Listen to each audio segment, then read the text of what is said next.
Again, the test of love. Where is our love?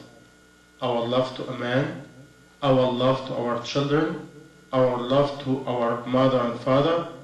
Is this meaning I do not love them? Yes, you love them, but the love of Allah and the love for your Islam and the love of your obedience and submission has to be to your Creator above any love. You're ready to sacrifice anyone for Allah, but you do not sacrifice Allah for anyone. Please hear this sentence carefully. And we have many examples about Ibrahim alayhi salam when he used to, as a habit, according to many reports, he never eat alone. Every time he want to eat, he used to look for a guest. And if he has no guest, he used to take his food and run all over in different valley until he finds somebody to share with him the food. And even we have a beautiful tiny story which it report like that. When one day somebody knocked on the door and he was ready to eat, and he said, I'm a hungry man walking by. Can you give me some food? He said, do you believe in the Creator, the only one? He said, no. I have my own God at home, meaning he worshipped a statue, an idol. He said, there's no food for you. After he left, Allah subhanahu wa ta'ala sent him an angel, tell him, O Ibrahim, Allah subhanahu wa ta'ala, he tell you, He, Almighty One, He feed this servant of Him for 60 something years, and you cannot feed him only one time for Allah? Because Allah subhanahu wa ta'ala provides the believer and disbeliever. He provides everyone in spite of what they're doing. Because Allah subhanahu wa ta'ala do not deal with us according to what we do. Allah subhanahu wa ta'ala is whole high in every quality and every form and every name above our action. He's so patient. He's so halim. He's so merciful. He's a merciful. Now Ibrahim alayhi salam ran to the man and told him, please forgive me. Come and eat. He said, you change your attitude. In a few minutes ago, you tell me I cannot feed you, and you throw the door in the front of my face. And now you beg me to come and eat with you? Why? What's the difference? He tell him about what Allah did for him. The man cried, and he said, if my God, if my Creator, remember me and care about me to this extent, and here am I denying Him, what about me?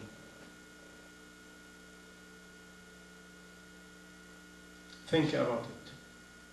With all the denying, with all the disbelief, with all what we're doing, and how Allah subhanahu wa ta'ala, He always give and always provide. But provision in this life doesn't mean He loves you. Because Allah subhanahu wa ta'ala in Hadith Qudsi, He said of the meaning of Allah subhanahu wa ta'ala gives this life to whom He loves and whom He dislove. But He will not give deen and the ability to reach Allah except to those who love. Provision of money and luxury and this and that doesn't mean He loves you. It's a test and a trial and examination. It's a big calamity for those who understand. What we learn from here? Our money, our wealth is not belong to us. It belongs to Allah. Allah give it to us, and Allah will ask us how we spend it. May Allah subhanahu wa ta'ala allow us to understand before it's too late. The story of different messenger and prophet for us to learn. Each one is unique. I can go on and on in different story from Quran about different messenger and prophet, how they stand up against wrong, against tyrants, against king, against themselves, against their ego, against all kind of things, just to please Allah subhanahu wa ta'ala. And all this test is an example for us to take their footsteps and listen to Allah's advice. Because the Quran full of advice, full of wisdom for those who want to the wisdom and want to listen to Allah's wisdom and advice. Now we go to give example, not as a messenger or prophet, as a regular woman, an old woman, a blind woman, in the time of the Prophet Muhammad sallallahu alayhi wasallam. And she has a son. He is the only son for her, and she has no husband. Her husband died. And she's blind, old lady. And she used to worship a statue in the middle of her tribes, or tribe. And all of a sudden, one day, her son is not moving. They check him out, he's dead. She cried so much, they took her son to the Prophet sallallahu alaihi wasallam to give him the wash and give him the last rite to make Salatul Janazah, to make prayer over his body. After they give him the wash and they cover him, the woman came and ran, and she said, "O the Prophet of Allah, hold tight before you bury my son. I have a request to Allah subhanahu wa ta'ala." And she holds the feet of this young man. And she said, "O Allah, the one, I believe in him, the only one.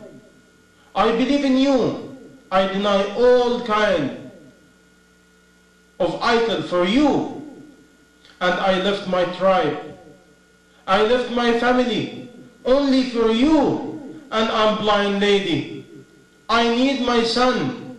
Oh Allah, don't turn me down." By this way he said, the idol and our God has cursing you. Give me back my son. Oh Allah, give me back my son. And before she continued her request from Allah subhanahu wa ta'ala, the young man get up and Allah give him life. Again, after complete death, just to please this lady, because this lady, she was a believer of Allah subhanahu wa ta'ala, and asked Allah subhanahu wa ta'ala not to turn her down. But what kind of belief? Imagine how much she believed in Allah. This young man, later on, he became an Amir. He became a head of an army. His name Abu al-Ala al-Hadrami. And in the middle of the army, in the middle of the trip, they were thirsty, ready to die. When he said to the army, "Please sit down, wait for a few minutes." And he went, and he made himself ready for salah, pray. And he prayed 2 rak'ah, asking Allah subhanahu wa ta'ala for water. And many companions and many men swear by Allah to bear witness before he finished his prayer, before he made the first salam and second salam, a big, very dark cloud was in the top of the army, and the water was pouring down. Make everybody drink, animal drink, the horses drink, camel drink, get washed, prepare themselves, eat and be happy.